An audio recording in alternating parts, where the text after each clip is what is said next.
Meron na naman bagong huli na pogo. Sa Porac naman, Porac, Pampanga. Matindi to mga kotsero kasi itong pogo na to was categorized as the mother of all pogo. Ito raw ang pinakamalala sa lahat ng pogo na meron sa bansa. Duterte legacy to eh. Duterte legacy, guys. Sabi, Pampanga Pogo linked to scams and trafficking. 186 people are rescued in raid. Ayan. So ayun mga kotsero. So kung kayo po ay nasa US, UK, Canada, Italy, France, Spain, Ireland, and Belgium, ay pwede na po kayo magpadala ng inyong mga remittances sa Pilipinas gamit po ang Sendwave. Ang gagawin nyo lang ay download na Sendwave app, gumawa kayo ng account, lagay nyo inyong bank account details at pwede na magpadala sa GCash, Cashpay ka, pati iba't ibang mga bangko sa Pilipinas. And kung gagamitin niyo po ang promo code na Coach Jared ay pwede pa kayong makakuha ng karagdagang $20 na free credit na ipapadala nyo rin sa inyong mga minamahal sa buhay. Kaya mga kotsero, gamitin na si Sendwave for all of your remittance needs. Okay. 186 naman ang na-rescue dito sa Pogo na. Matindi-tindi ito, guys, ha? Alam nyo nakakatawa dito? Yung search warrant, mali. So, hindi mapasok-pasok ngayon yung Pogo. May mali dun sa tawag dito. Sa search warrant na inisyo ng judge. So hanggang ngayon hindi pa yata napapasok tong Pogo na to. May mga nababas lang kasi may raid na, andyan na yung mga pulis eh. Kumbaga, parang paano ba to? May nakatakas kasing isa, nagsumbong sa pulis, pagkasumbong sa pulis, dumiretso yung pulis doon sa Pogo. So parang hot pursuit ang ganap, ganun. So parang hot pursuit siya. So ngayon, humihingi ng warrant para mapasok yung mga opisina at makuha yung mga ebidensya. Ang problema, naglabas nga ng warrant si judge. Palyado pala yung warrant niya. So hindi ngayon mapasok. Hindi natin ngayon alam kung siyempre, kung baka nasira na yung mga ebidensya doon. Wala na yun. Malamang sa malamang. Deleted na lahat yun.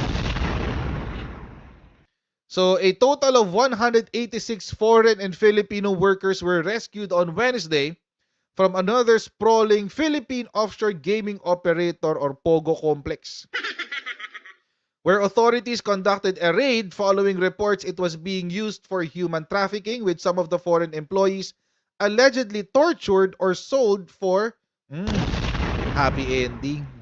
The operation, mounted by the Presidential Anti-Organized Crime Commission or PAOC, was the second high-profile Pogo raid in Central Luzon this year. So una yung sa Bamban. Ito yung pangalawa na high-profile. Yung unang high-profile yung sa Bamban, at alam naman natin hanggang ngayon hindi pa tapos yung issue dyan sa Bamban dahil kay Mayor Go. Ngayon, may bago na naman. Ito, pangalawa. Dito naman, hindi natin alam kung sino naman ang konektado dito. Sana hindi yung sa judiciary. Sana po hindi. Ay, Diyos ko naman, sana hindi talaga. Kasi, may sinabi kasi si Win Gatchalian eh. Sabi, a crackdown in March on another major gaming hub in neighboring Tarlac province has since put a town mayor in the hot seat. O, sigo yan. Questions about her background have also fanned suspicions that she is a Chinese spy. Warrant. Ayan. Carried out on a warrant issued by Judge Maria Belinda Rama of Malolos Regional Trial Court. So Malolos pa yung warrant. Wednesday's operations scoured the complex inside the vast Royal Garden Estate located at the boundary between Porac and Angeles City. Ang may-ari ay si Lucky South 99. Yan. Pero mga kotsero, ito, nahuli na to last year. Nag-reopen lang sila pero sa Porac. August 8, 2023, nahuli na sila. Lucky South 99 Outsourcing Incorporated was among the 32 license pa to partida, offshore gaming companies in the country. The list was updated almost a year after the Pogo firm was raided and closed down. Matindi tong Pogo na to, mga kotsero. May sariling buhay. Nabubuhay siya mag-isa. O, panoorin natin to.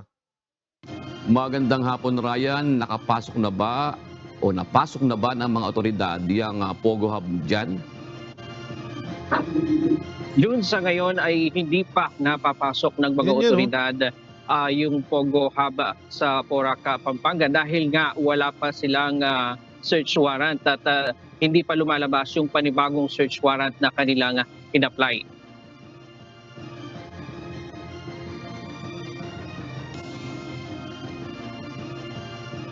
Ito daw pong Lucky South 99 na kung tinatawag nila sa kanilang parlance na Park 3, Park 3, ito daw po ang pinakatalamak, pinaka-prolific, pinakamasamang pinakamasamang illegal na pogo at scam farm pagdating sa kidnapan at patayan. Pinaka-notorious ang Lucky South 99. Ito ang pagsasalarawan ng mga Chinese na nagtatrabaho sa mga gaming industry sa buong bansa. Batay ito sa ginawang imbestigasyon ng Presidential Anti-Organized Crime Commission o PAOK. Sa mga video na ito ng pag-torture ng mga Chinese sa kanilang mga kapwa Chinese, Grabe yun, no? nagbase ang PAOK para applyan ng search warrant ang Lucky South 99 na nag-ooperate sa Porac, Pampanga. Pero ang pagsisilbi sana ng search warrant kahapon naging rescue operation dahil binawi ng nag-issue na judge ang search warrant. Yun, patay. Doon po kasi sa original na warrant, hindi naka-indicate doon yung mga items to be seized. Kung kaya, kinansela po yun ng judge. Yun sinasabi Sabi ni ko judge, dahil kanina. nga may kulang doon sa warrant, i-cancel down niya muna. So, kinancel niya. And then, nagkandak ulit si judge ng panibagong hearing. Pinatawag niya ulit yung mga witnesses natin.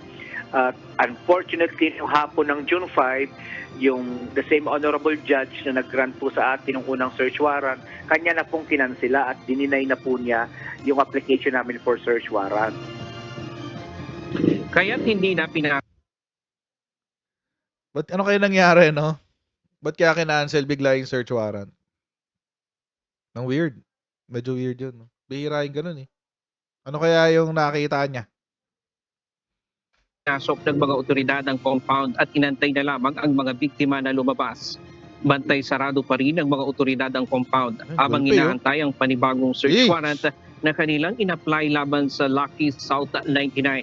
Kagabi, isa pang Chinese na biktima ng kidnapping ang lumabas sa compound at humingi ng tulong sa mga nagbabantay na pulis. Nakaposas pa ito sa bed frame at pinilit lang tumakas. Grabe. Nagpupumiglas po siya according dito para po makatakas siya kasi naiwan po siya doon sa loob. So nagpupumiglas siya para makakawala pa po siya dito at narinig po yun ng mga SAP. So nirescue po nila at yan po yung tumambad sa kanila. Nakaposas po siya doon sa bed frame at may mga pasa po siya at humingi po sila humingi po ng tulong yan at sinasabi po nitong mga around 12:30 AM po yan ng June 6 po at according to him he was a kidnap victim po. Sa ngayon, 3 na ang na-rescue na kidnap victim sa nasabing compound, 2 lalaki at 1 babae. Ang PNP wala namang nakikitang epekto sa ginawang operasyon ang pagbawi ng search warrant dahil hindi pa naman napapasok ang compound. Paiimbestigahan na o na rin ang PNP kung may nag-leak na impormasyon sa nasabing operasyon dahil bago pa man dumating ang mga pulis ay tila natunugan na ng mga tao sa loob ng compound ang operasyon. Isa rin May leak sa pa. sinisilip ng PNP kung bakit nakakapag-operate ang Lucky South 99 gayong noong nakaraang taon papaso ang lisensya o license to operate nito. Ang PNP nirelieve na muna sa pwesto ang Chief of Police ng Porac, Pampanga habang nagsasagawa ng investigasyon. This morning po, I was personally informed by the Regional Director po ng Police Regional Office 3 na nirelieve na po yung Chief of Police po ng Porac Municipal Police Station Tanggal pa at yun. pending investigation po. Hepe. But as to the level po ng accountability and responsibility, antayin po natin ma'am dahil nag-order na po ang Chief PNP na imbestigahan po how come itong scam farm po na ito ay nagtutuloy-tuloy pa pong ng operation in the absence po of the license to operate.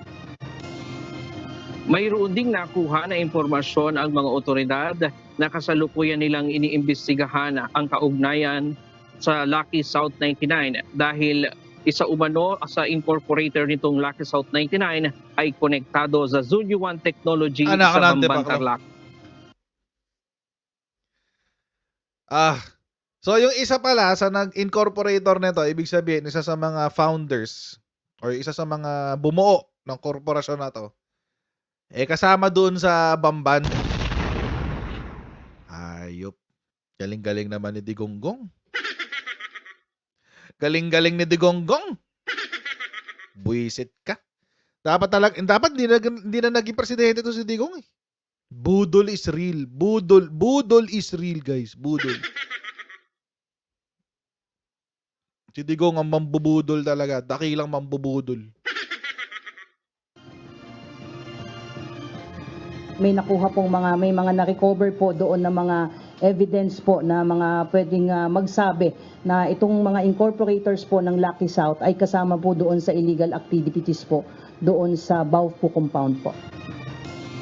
Konektado pa kay June, Go. kanina din nandito sa CIDG sa Camp Crame yung biktima ng kidnapping na lumabas kagabi doon sa compound.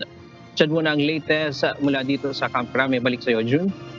Ryan, sinasabi mo na itong nagpapakilalang kidnap victim nakatakas, ano?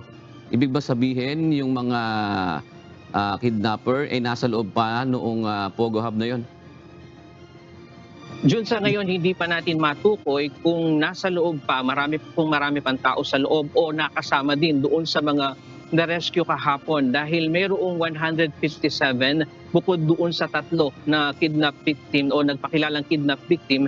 Merong nasa 157 na na-rescue na nagtatrabaho doon sa loob ng compound. Wala na yan. Bukod pa yung nasa 50 na Pilipino kasama Bukas na yung wala mga na yan. utility, security guard at yung iba naman ay nagtatrabaho din doon sa compound. Kaya magsasagawa pa rin ng profiling at Ginugulpi, investigasyon ang mga otoridad para matukoy kung sino pa yung mga biktima doon sa mga na-rescue nila kahapon at kung mayroong bang mga suspect na nahalo doon. Ayok. June. Ryan, gaano naman kasigurado na napapalibutan talaga yung compound na yan na walang makakalabas talaga ng mga salarin dyan sa Pogo Hub na yan, Ryan? June, kahapon sinubukan namin pumasok doon. Yung ibang mga kasama natin, mga kawili ng media, ay mula umaga hanggang hapon naghintay sila. Talagang doon sa entrada pa lang noong compound, malayo pa doon sa, kasi ang laki ng compound yun, ayon sa PAOK, nasa 10 hectares yung kabuang 10 hectares. laki noon. At malayo pa doon sa compound ay meron ng mga nagbabantay ng mga PNP personnel at nakapalibot sila doon sa buong compound dahil Masyado malaki yung 10 hectares. yung buong compound na yon meron siyang pader na namamagitan, hindi basta-basta makakalabas doon. Pero lang kung merong underground doon dahil hindi naman natin alam kung ano, dahil hindi pa nga napapasok yung nasa yung loob ng compound, kung meron na underground na pwedeng labasan yung mga Meron yan. Meron yan. Sa Baufo, meron eh. Yung sa Bamban, may mga tunnels yun eh. So, malamang sa malamang meron yan. Hindi ako magtataka kung meron yan. At from what I heard sa ibang balita naman, I think sa News 5 yata yon o sa GMA. Total no na employees dyan ay 1,000. 1,000 employees. So, ibig sabihin, yung nakuha nila is, ilan lang? 150, 160? It's only what? 10%? No, it's only 1%. Almost 2. 1.6% of the whole population. Pero in fairness, mahirap din naman maglabas ng 1,000 people.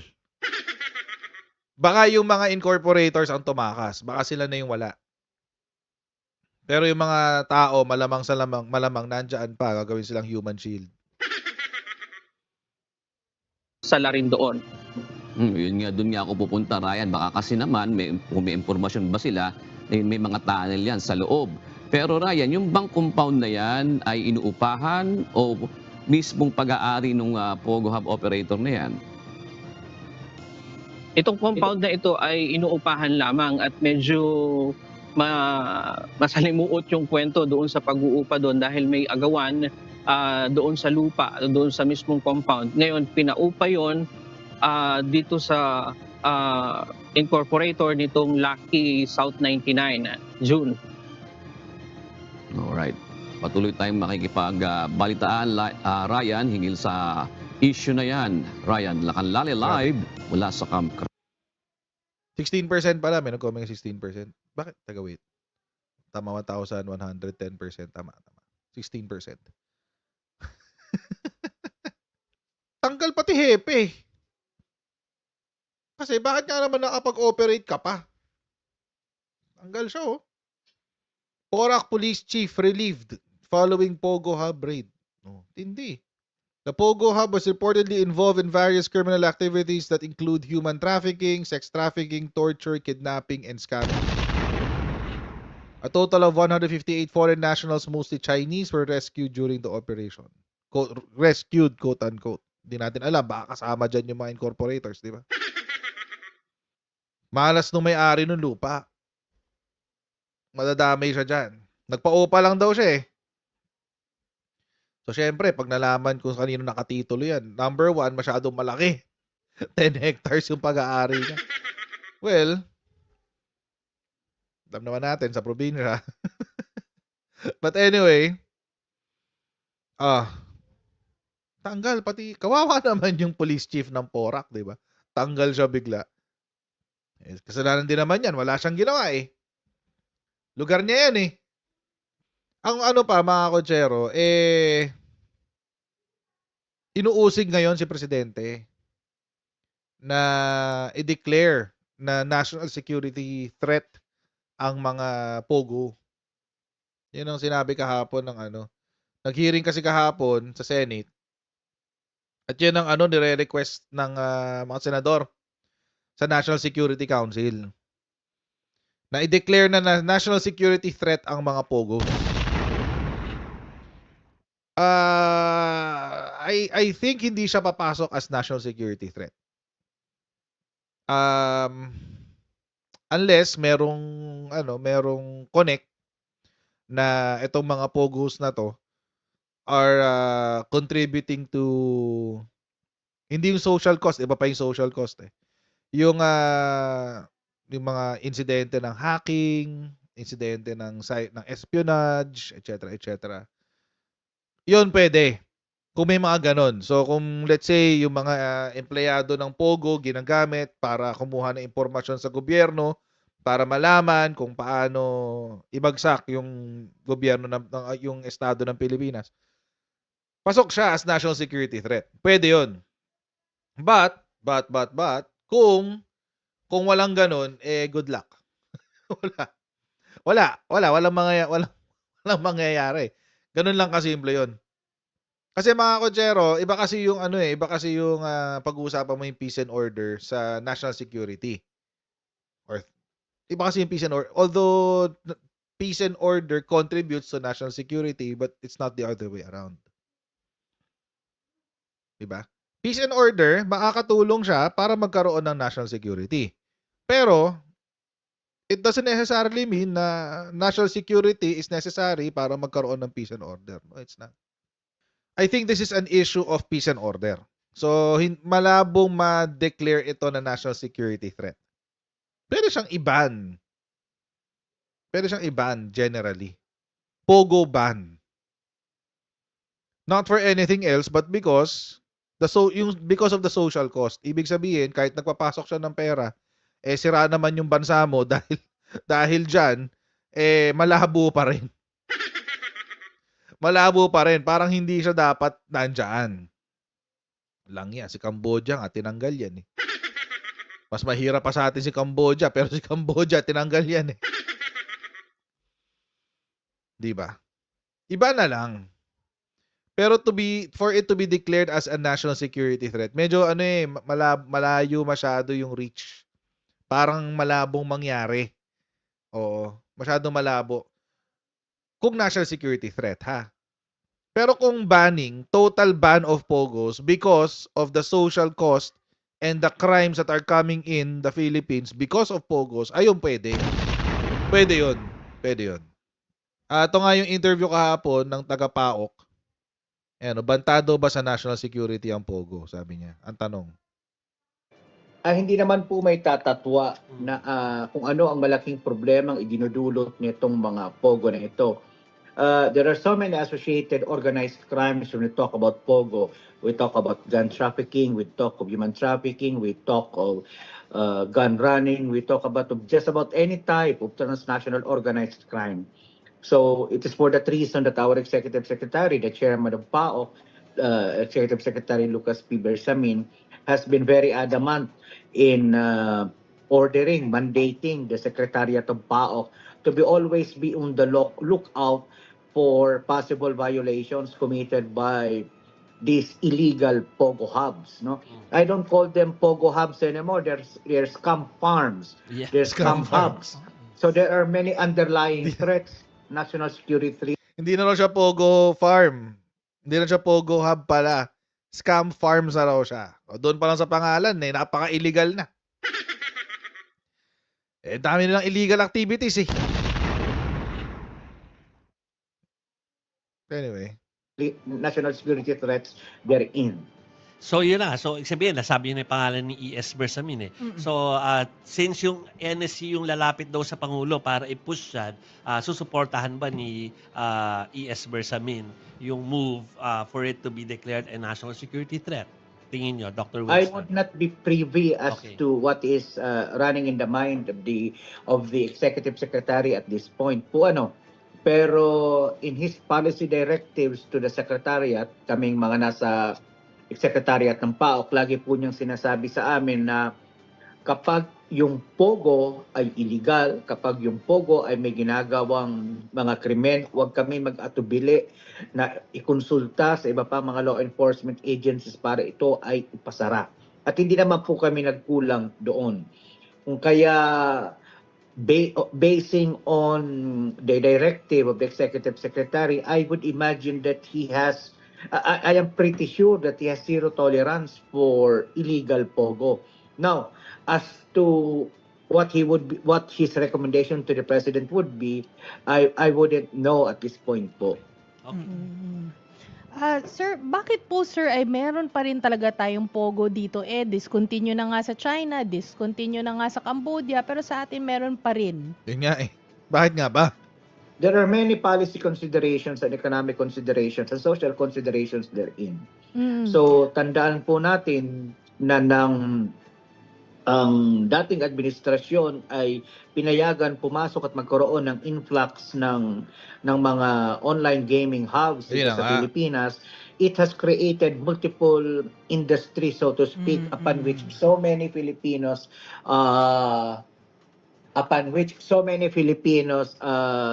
derive their livelihood po, no? So we need to take that Dating into administrasyon, consideration. tama dinig ko, di ba? Dati. administrasyon. Yes, sir. Oo. Duterte Yes, admin sir. yan eh. So we'd have to take into consideration how we would be able to help them transition into another type of livelihood that is not in any way connected to this particular online gaming industry.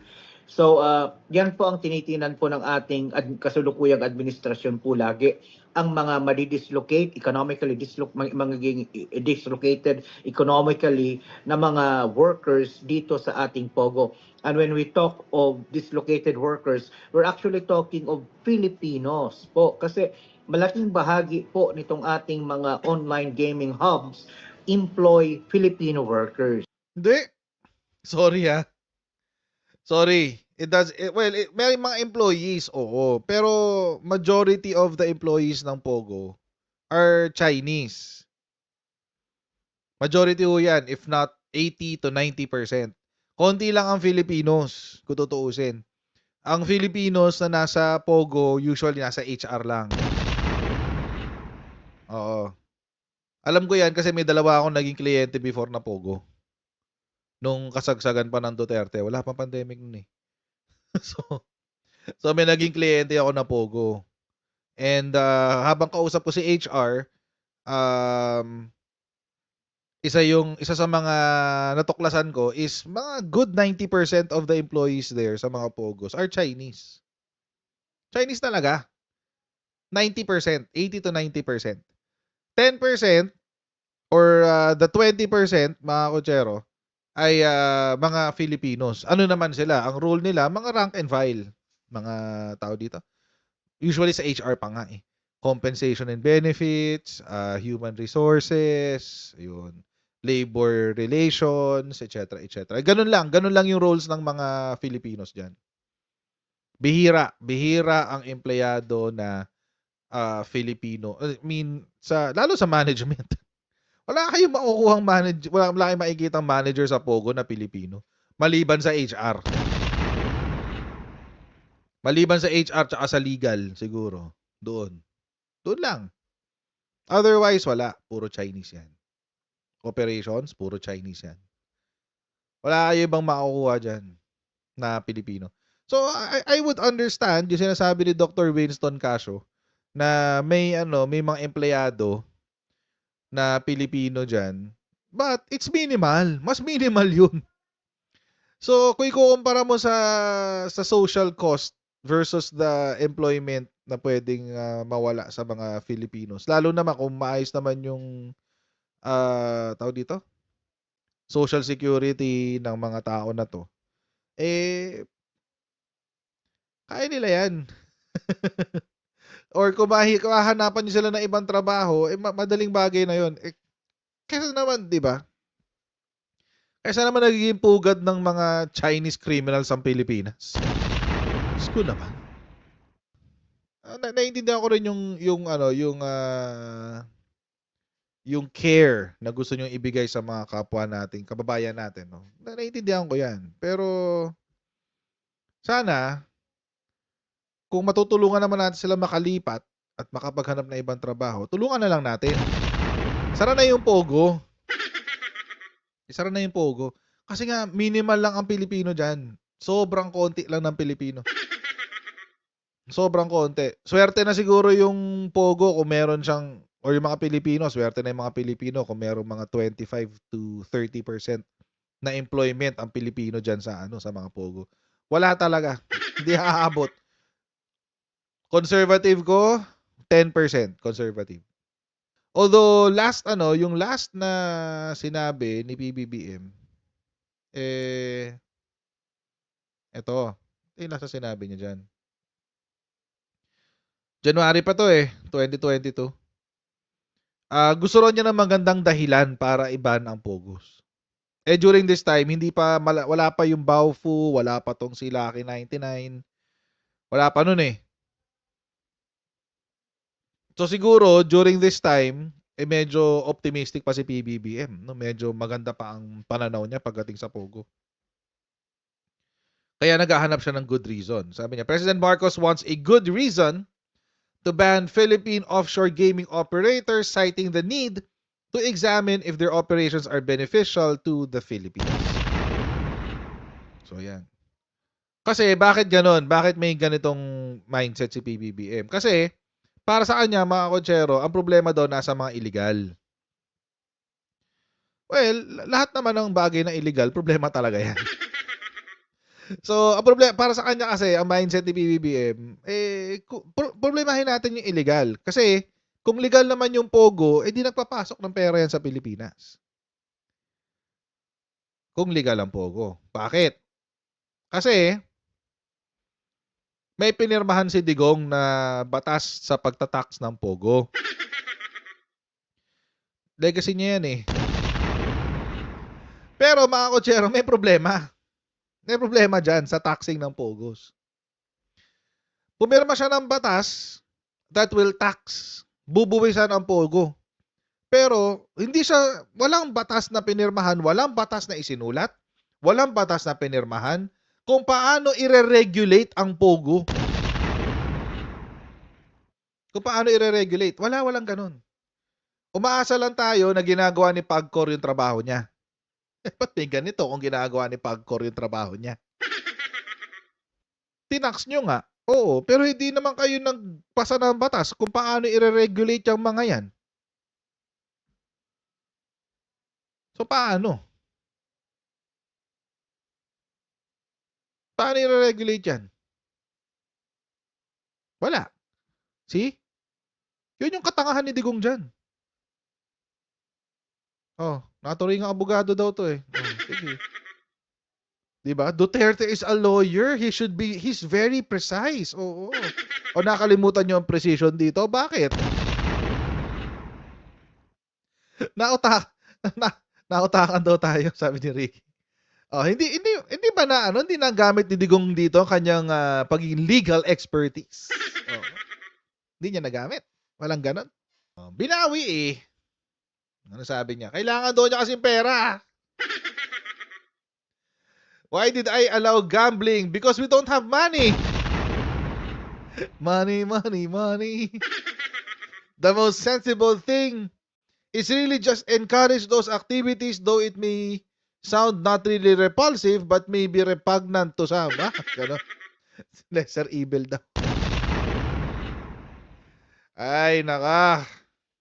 Pwede na bang kasuhan to si Digong ng gross negligence? Dahil sa mga pogo na to. Swerte yung mga probinsya na nagkaroon ng pogo. Bakit? Halimbawa itong Banban. Siyempre, mababawi yung matatanggal yung kanilang what do you call this? License. Oo. Pwedeng expropriate ng gobyerno yung kanilang mga building. I-expropriate ng gobyerno yung mga building. Tapos gawin yung ospital. Tapon nyo lang. Titibagin nyo. Gawin yung public schools. Gawin yung ospital. Ganon. O kaya, ayan, peto, maganda yung suggestion ni Ricky Guerrero. Gawin yung university. Di ba? University of Bamban. Doon na. Di ba?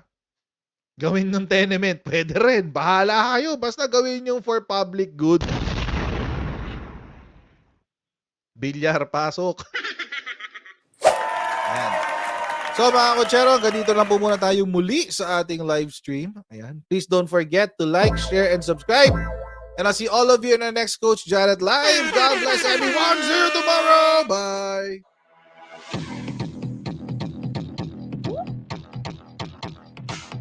Huwag ganun. Huwag natin gawing tanga mga Pilipino. Mas maganda kasi nasa lugar ka ng tama kaysa yung pinipilit mo yung pagkakamali.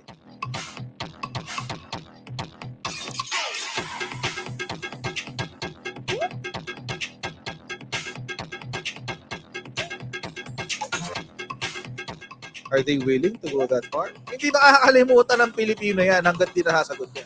Sino ngayon nagsasabi ng totoo?